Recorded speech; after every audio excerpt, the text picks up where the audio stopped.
नाजरीन, आज की बड़ी खबर।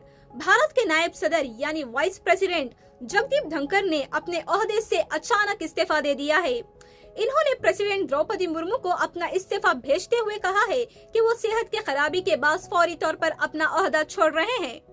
यह फैसला आइन के आर्टिकल 67A के तहत लिया गया है। 74 साल धनखड़ ने अगस्त 2022 में वाइस प्रेसिडेंट का ओहदा संभाला था और वो राज्यसभा के चेयरमैन के तौर पर भी काम कर चुके हैं।